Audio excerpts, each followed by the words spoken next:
N'ụbọchị taa ha nwere ọtụtụ mmemme dị iche iche eji mara ha. Nke otu n'ime ya bụ mmemme iri ji ọhụrụ. Ndị Igbo nwere nkwenye na ji bụ isi ihe niile akụrụ n'ubi. Nke a mere n'oge ihe owuwe ubi ndị Igbo na-eme mmemme iri ji ọhụrụ iji kene Olise bi n'igwe maka ime ka ihe ha kụrụ n'ubi mee nke ọma. N'ụbọchị taa ụmụafọ Mbaise ndị nke bi na steeti Legọs agbakọọla ime ya bụ mmemme iri ji ọhụrụ. A sị na ọ bụ eziokwu na ha nọ n'ụzọ ije na ọ gaghị egbochi ha ime mmemme a eji mara ha. Isi mbido TV a weela iwetara unu ka ya bụ mmemme ga-esi gaa. Aha bụ Nwada Chika Iro, ọ bụ mgbe onye ndu unu n'ụbọchị taa. Ihe niile adịla njikere ebe niile. Ọtụtụ ndị ama ama na Mbaise awụchiela maka ya bụ mmemme. Ji ahụrụ ahụ, ji mmiri ọkụ, ji dị iche iche ọ nọ n'ụbọchị taa. Agakwala ebe ọbụla ka ị were anya gị gbara onwe gị ekeresimesi. Anyị hụrụ elderly man, anyị chọrọ ka obi sọ ọjị akata afụ okwu. Anyị ga-ewe ọjị wee kwenye ya, a ga-itinye ihe nọ na ya ka anyị taa ya aba anyị n'ahụ afọ ewuho nkọrịnye anyị. Ndewo. Biko, kedu ihe na-eme ebe a n'ụbọchị taa? Maka na ahụrụ m ka ọtụtụ ndị mmadụ gbakọrọ. Taa ka anyị na-eri ji. Ịmara taa bụ mmemme iri ji ka a na-akpọ iri ji ọfụ ụmụ Mbaise nọ na Legọs. So something ihe anyị na-eme from generation to generation. So ọ bụrụ taa ka ụmụ Mbaise Legọs branch decide imezie their own iri ji. So onye ka anyị ji gbakọsịa n'ebe a taa iji wee mee iri ji nke anyị.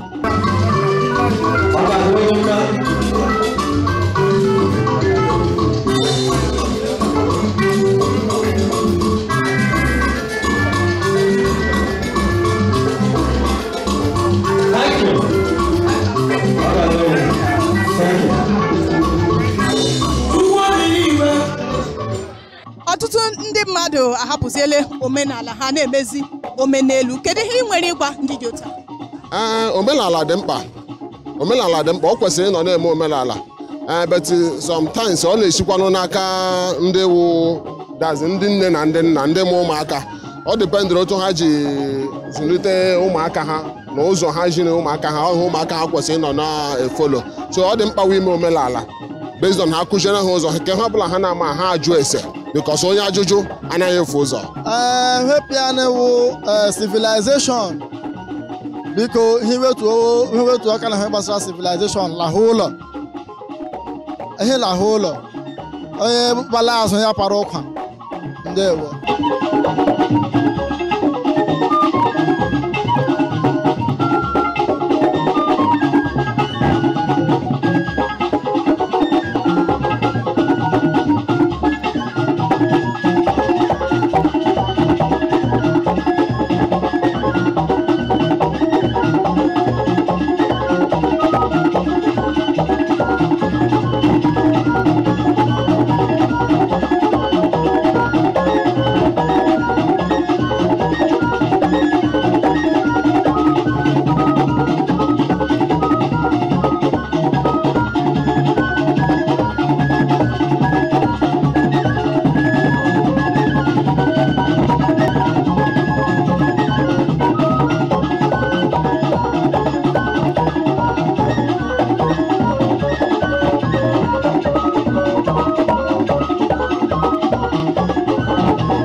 na Legọs, ụmụ Mbaise ndị nke nọ na Legọs na-eme ya bụ mmemme. Kedu ihe mere unu jijisi ya omenala ike? Ọ bụ eziokwu na ndị nke nọ n'ime obodo na-eme ya, unu ọnụkwa na Legọs na-eme ya. Kedu ihe dị na mmemme iri ji Mbaise a unu jisiri ike bụ nke bụ na ọbụladị unu ndị nọ na mba na-emekwa ya bụ mmemme? Ajụjụ gị amagbuola onwe ya. A na-achọ isi ehi achọ n'ime ite ofe. Ọ ya ka anyị ji wuru ndị Mbaise ebe ọbụla anyị nọ, ọla ime Naịjirịa, ọla obodo oyibo, anyị ga-eme nwa identify as ndị Mbaise ndị anyị wụ. Anyị na-agakwanụ ụzọ ije hafụ kọlchọ anyị n'azụ anyị na-aga anyị soro ihe na-aga. Ya mere anyị ji sị na we must identify with our culture, we must be with ourselves. Ya mere occasion dị very very imminent that anyị ga-eme ka e wee mejupụta usoro na nganga na ọnọdụ ndị Mbaise na tradition anyị ka ọ kwụrụ n'ihu anyị wee na-eme njem anyị otu ọ dị. Biko ile anya ahụ na m nnọọ ka ị siri kwado na Igbo si na ahụ dị mkpa ugbu a ụzọgo gị mee ana isi ego anụna m isi ego anụkwara m ka ihe niile si akpọtụ n'ebe a. Biko gbagodi ndị Igbo ka ihe na-eme ebe a n'ụbọchị taa. Mmemme anyị mega ebe a n'ụbọchị nke taa bụ ihe a na-akpọ iri ji n'ala Mbaise. Ndị nna nna anyị ha ebidoro ime ihe ni ọgakwana ịkwụsịla aka ka anyị. Echetakwara m na 2019 mgbe anyị mekwere ihe ụwa hụkwara ka ahụ niile si wee gala anyị ya. N'ụbọchị nke taa kwa anyị ebidokwala imekwe dị mmemme ọ nọkwala agala anyị ya.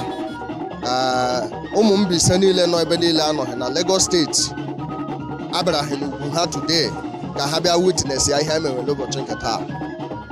Ọ ha emewe ebe n'ụbọchị nke taa. Minista na-ahụ maka ezi ure n'ala anyị bụ Dr. Prọfesọ Olanike Olakasị Olaniyi enwetala asambodo ezi ure. Ihe o ji bụrụ ọkaibe n'ezi ure bụ na o ghere ughere na Abuja.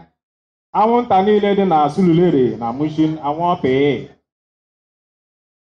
Ihe gbasara Stingy Men Association aghọọla akụkọ mgbe ochie.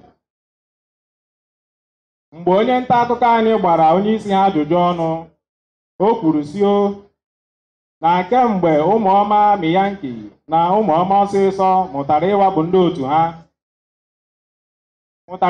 otu ha nọ nkọmpe site n'ịgbapụtara ha ka o sie. Na kemgbe ahụ ka ndị otu ha ji bido ịgọnarị ha, na ọ bụ ya mere anaghị anụzi akụkọ gbasara Stingy Men Association. Maka na Igbo tụrụ ilu sị ahụ ihe ka ubi ere ọba. Aha bụ Mbaise ka e nwetara site na mpaghara maọbụ ọnụmara ise bụ nke gụnyere Agbaja, Ahịara, Ekwere Azụ, Ezinihite na Oke Ọhụrụ. Mbaise nwere mmadụ karịrị 1 nde n'ọnụọgụgụ. Akụkọ nke mbụ. Akụkọ kwuru n'okike bidoro n'Ezinihite Mbaise n'ihu Chineke Ori Ukwu bụ oke maọbụ agbata Ụbọama na Ụmụnama. Ọ bụ ebe a ka a nọ kwupụta mpaghara ise a bụ nke gụnyere Agbaja, bụ nke Okwu Atọ, Nguru, Enyi Ogwugwu, Ọbịangwu na Ụmụọhịa Agụ mejupụtara. E nwekwara Ahịara, Ekwere Azụ, Ezinihite na Oke Ọhụrụ. Ya bụ ọ bụ n'ọnụnwara maọbụ mpaghara ise a bịakọrọ ọnụ bụrụ Mbaise.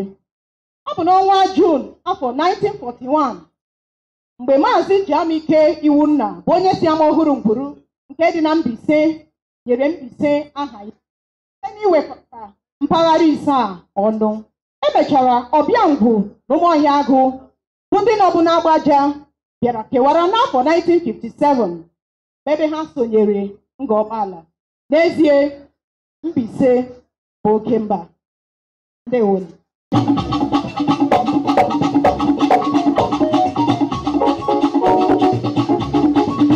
Onwe nọ n'ime ebe a ekpuru okpuru ede bisi aka n'isi wefụta ya biko bịa mamakwanụ bịa waa ji nlara ụlọ m ga-ahụ ndị negative ọkpọ n'ime Mbaise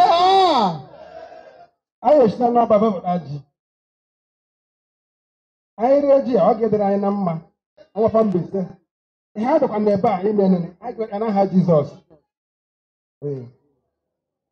N'afọ ke ụmụ agbọghọ anyị n'ebe ndị tụọ ihe a na-eme a ga-enweta ya n'aha Jizọs. Ụmụ okorobịa dị ebe tụkwa n'ọrụ ha ga-enweta n'aha Jizọs. Ndị ahụ na-anọ ha tụọ ihe ha nwere a ga-enweta n'aha Jizọs.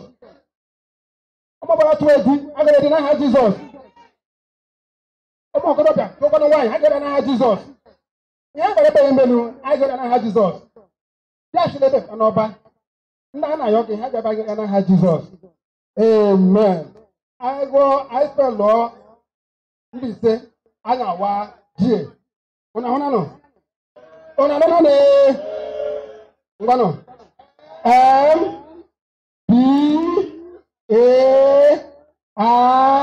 M-B-A-I-S-E ndị Igbo hekwa dị Igbo ekwuwele o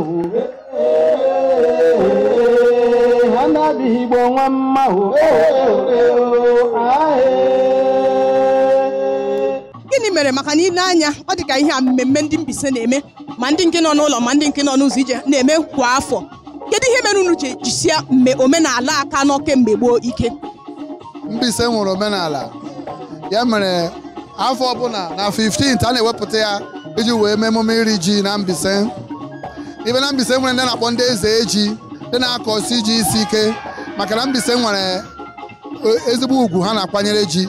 Enwere dị ji iche iche, ji aga, ji mgbọrọ, ji uru ka ọbụla, mana mbọsị ahụ Mbaise bịara iche ji na 15th abịa mezie ohere ndị ọzọ bịara iwezie ji ndị n'iche iche ma ndị nọ London, ndị nọ Amerịka, ndị nọ Abuja, ndị nọ Legọs tọọ ihe ọṅụ nye anyị sị anyị tụte anyị dị ndụ n'ala ndị dị ndụ wee na-eri ji taa. Kedu ihe unu ji omenala akụziri ndị mmadụ, omenala iri ji Mbaise, kedu ihe unu ji akụziri ndị mmadụ? A na-agwa na ka ama na omenala ga-adịrịrị otu ọ bụ na ebe ọ na-ede n'obodo Igbo in Legọs na ugwu Hausa ebe ọ nọ Igbo gịgasị ka Mbaise wee otu ebe ọ na anyị nọ ebe ọ nọ anyị nọ ka ọ dịka ụmụ nwanne na ebe anyị nọ anyị chawo gị na ụmụ nwanne so ife anyị na-akụwara onwe anyị Mbaise wee otu iwe ahịa azụ iwe abụọ bụ iwe ziri ite ebe ọ na anyị nọ anyị chawo gị na ofu so ihe a na-akọta ọ bụ sọ iri ji mana ịnọkọta ndị Mbaise nọ na Legọs ndị ntorobịa na ụmụ agbọghọbịa ọta anyị nọkọ ọnụ amara onwe anyị ọ yara ebe ahụ. Kedu ihe nwere ịgwa ụmụafọ Mbaise na-ekiri gị ugbu a ọ nọ n'ụlọ nakwa ndị nọ n'ụzọ? Ihe nwere ịgwa ụmụafọ Mbaise ndị na-afụ ihe nke anyị na-emeta atawo ha jisi ike n'ọrụ a ha ekwekwele ka ọ kụnyụla ha n'aka maka ọ ndị nna nna anyị bidorie anyị nwa karịa along ka anyị sikwuo na-ame nwunye wee na-eje ghọtago titi ruo n'ebi ebi maka omenala dị mma omume.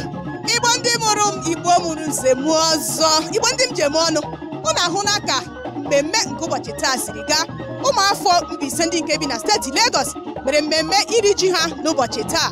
Unu ahụkwala ka ya bụ mmemme siri gaa ji ahụrụ ahụ mmanya ngwọ mmanya nkwụ ji aghara agha mmiri ọkụ ọbụla dị ji agwụrụ agwọ ihe niile gbara kasa n'ụbọchị taa. Amakwa m na iwerela anya gị gbara onwe gị ekeresimesi maka na omenala Igbo ga-adị iri ji ndị Mbaise ga-adị ọ nọ n'ụlọ ọ nọ n'ụzọ ije. Ama m na iwerela anya gị hụ ka ya bụ mmemme siri gaa n'ụbọchị taa. Aha mbụ Nwada Chika Iro unu emeela maka isonyere gị.